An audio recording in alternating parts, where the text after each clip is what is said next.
Magandang araw po sa inyong lahat. Narito naman po ang inyo at ang ating programa sa TV Apoliapunto, argumento na pinangunahan po ng Daily Catholic Apologists International. Sir RJ Seno, samahan niyo po ako sa maikling oras, maikling panahon upang talakayin po natin ang mga bagay na may koneksyon po sa atin pong pananampalatayang Katolika. So ngayon, meron po tayong bibigyan ng reaksyon concerning sa mga statements. Actually, isa na din po ito sa atin. Then ngayon, so bibigyan po natin ng kasagutan ang mga punto na yun, parang tinatapon ng ating mga kaibigang mga hindi Katoliko, particularly kay late Mr. Soriano. Kasi itong video na po kasing ito is ano po ito may nagtatanong po sa kanya, parang symposium po nila. So then ngayon, merong sagot si Mr. Soriano na parang makita po natin parang hindi na po talagang nililin lang po niya yung mga tao nakikinig po sa kanya. So yun, panoorin po natin ito ha. Okay, ito po.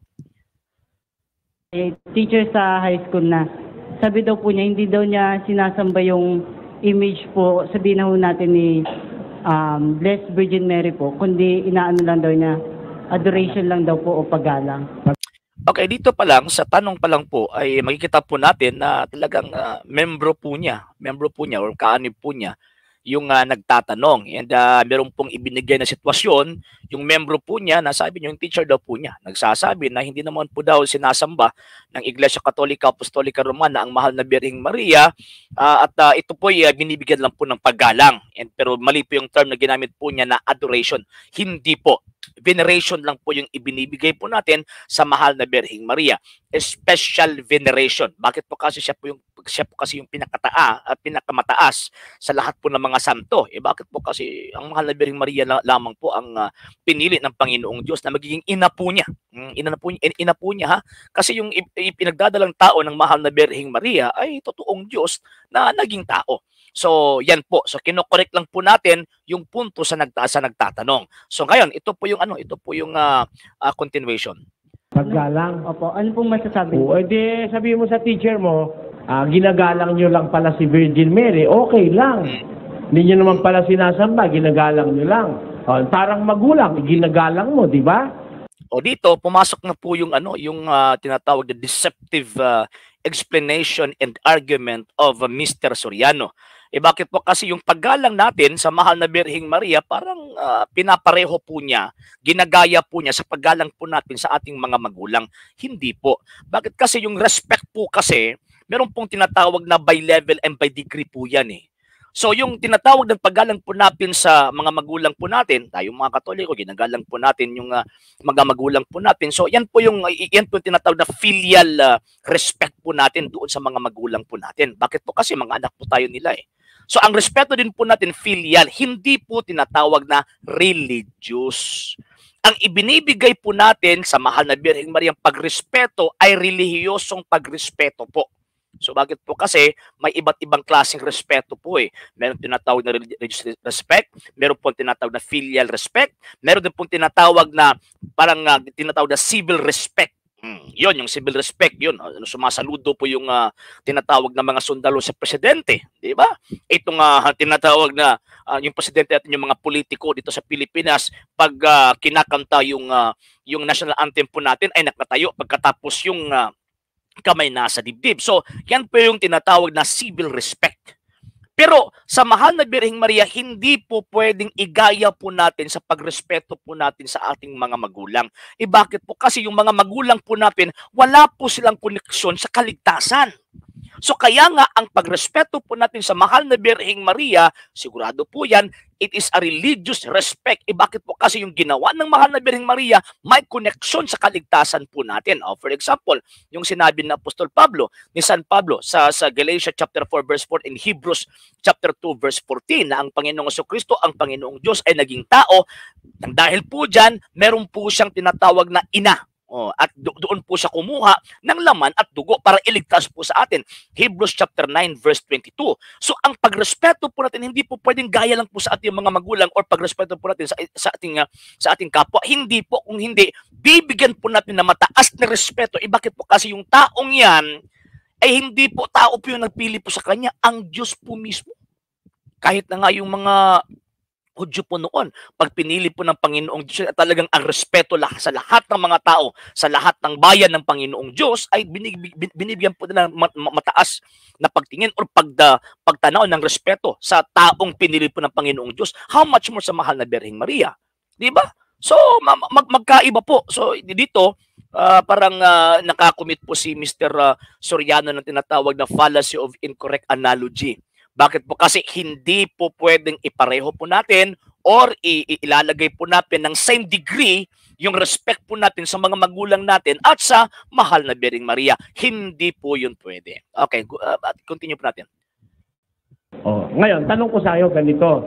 Yung bang tatay mo, ginagalang mo, iho? Oo. Oh, sige. Sumusunod ka sa kanyang utos dahil ginagalang mo siya. Opo, opo. Yung retrato niya nilalagay mo sa bahay mo, tama? Diba? Deceptive.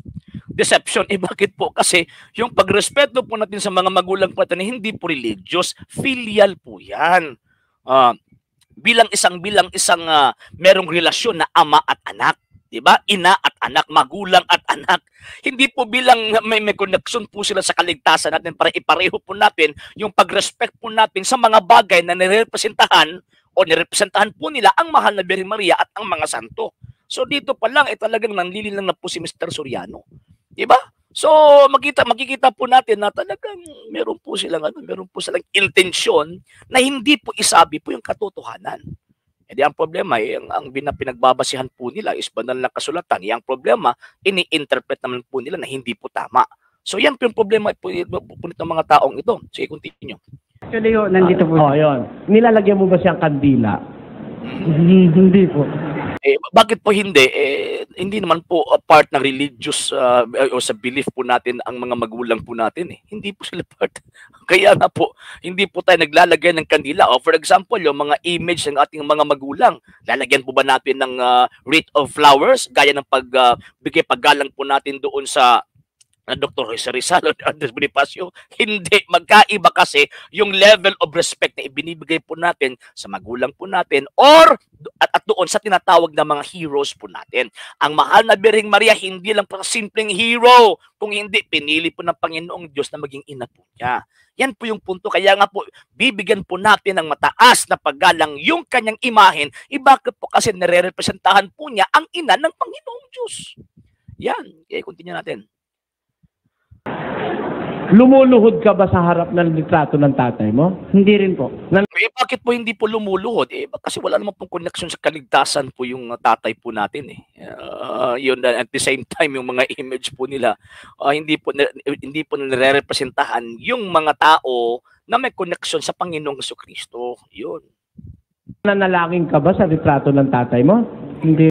Ay mali din po yan. Wala pong doktrinang Iglesia Katolika, Apostolika Romana na doon tayong manalangin sa larawan o ribulto. Hindi po. Ang itinuturo ng Santa Iglesia Katolika, Apostolika Romana, manalangin tayo sa Diyos at hihingi tayo ng tulong sa mga taong may connection sa Panginoong Diyos. Yan po yung mga santo, particularly, kasali na po dyan, ang mahal na Birheng Maria.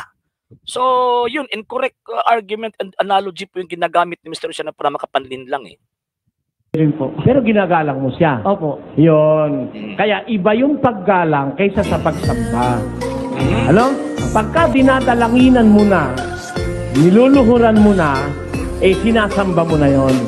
Okay, so ito po yung argumento ni Soriano. Pag nagdadalangin ka na raw, then pagkatapos niluluhuran mo na, ay talagang pagsamba na po yun. Tingnan po natin yung banal na kasulatan. Okay, tingnan po natin. For example, yung procession, actually, yung sa continuation po niya, Gamitin mo, magpakunwari ka, hindi ko sinasamba, ginagalang ko lang, niloloko mo lang ang sarili mo.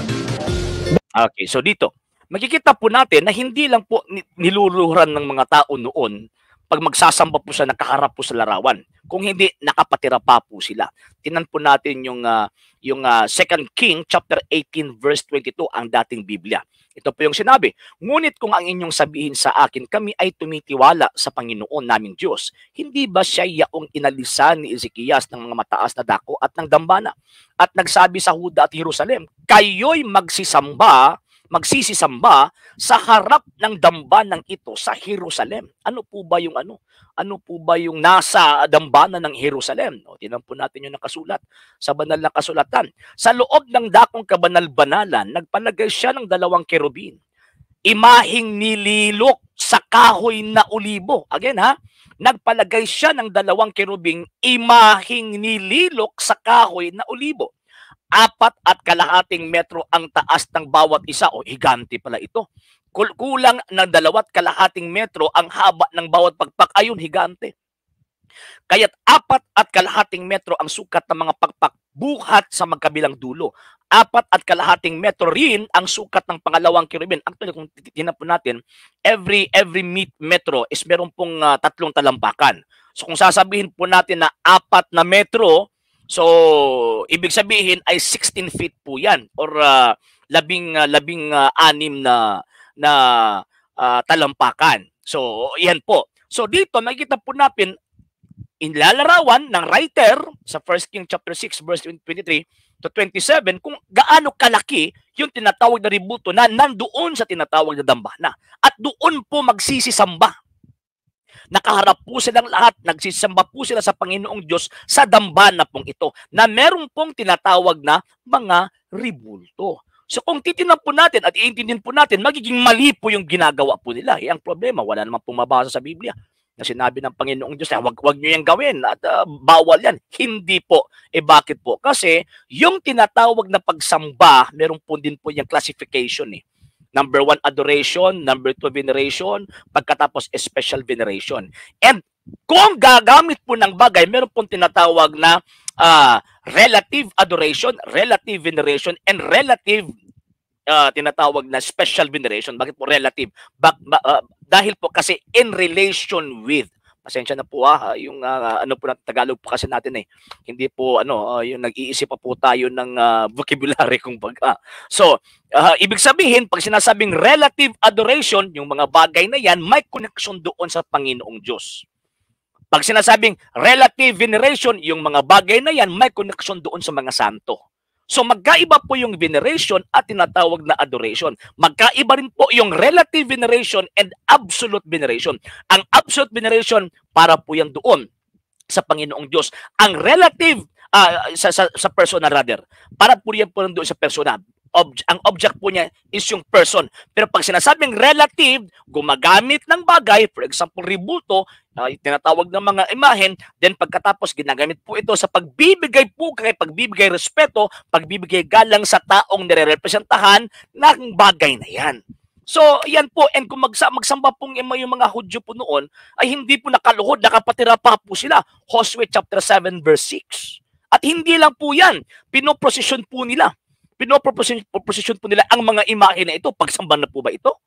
Bakit hindi po sinabi ng Panginoong Diyos, wag niyo yan gawin? Kasi bawal yan. Talagang naiinsulta ko niyan. Bakit? Bakit hindi po sinabi ng Panginoong Diyos po yan? Bakit? Kasi alam ng Panginoong Diyos na ginagawa ito ng mga tao po noon, sa unang bayan po niya, hindi bilang palitan po siya na bilang isang totoong Diyos, kung hindi, ginagamit po ang mga bagay na ito sa pagsamba po sa Kanya. Kaya nga po, kung titignan po natin, sa harap ng dambana ng Panginoong Diyos, kung magsasamba po sila, ang Panginoong Diyos po yung sinasamba, gamit po yung mga bagay na nandoon sa templo ng mga imahen o mga higanting mga imahen. So dito pa lang, mali po si Mr. Soriano. At mali din po yung mga pumapalakpak at yun, nadenggoy po siya ni Mr. Soriano. Eh. So, yun po. Okay, so hindi po ba nakapag-follow sa mga pages po natin, i-follow nyo po yung mga pages po natin, RJ Roland Sanders Second TV, Apollo Punto Argumento, and Kuya Apologist TV page. And pwede po kayo mag-send po dyan ng Facebook stars. And also sa atin po mga channels, sa hindi po nakapag-subscribe, subscribe po ninyo yung mga channels natin. The Lay Catholic, Apologist International Official, RJ Sanders Second TV, Kuya Apologist TV, and Barrio Kawayan Religious Forum. And pwede din po kayo mag-send po dyan ng super sticker, super chats, and the super thanks. And ayun, sa mga Katoliko na gusto pong tumulong sa programa po natin, pwede po ninyong ipadala ang tulong at suporta po yung tatay mong ginagawa ng ating mga account numbers na dyan po sa inyong mga screens, yung tumatakbong information, and pwede nyo po kaming i-message sa atin pong page kung via remittance po yung pagpadala po ninyo. Maraming salamat po. So again, huwag po kayong magpalinlang sa mga ganitong mga ngaral. Bakit po? Kasi itong mga taong ito, mga sinugo po nila ay talagang kalaban po ng Panginoong Diyos. Okay, sa ngalan po na buong pwersa ng TV Apollo Argumento na pinangunahan po ng Daily Catholic Apology International, sa mga kasamaan ko po sila si Ed, sa lahat po ng mga Katolikong sumusubaybay, tumutulong at sumusuporta sa programa po natin. Ito po yung lingkod at kapatid sa pananampalatayang Katolika, Sir R.J. Seno, pansamantala magpapaalam po si magsasabing Ecclesiam Servire et Fidem Catholicam Defendere. Magandang umaga po sa lahat. Ave Maria, Viva Cristo Rey.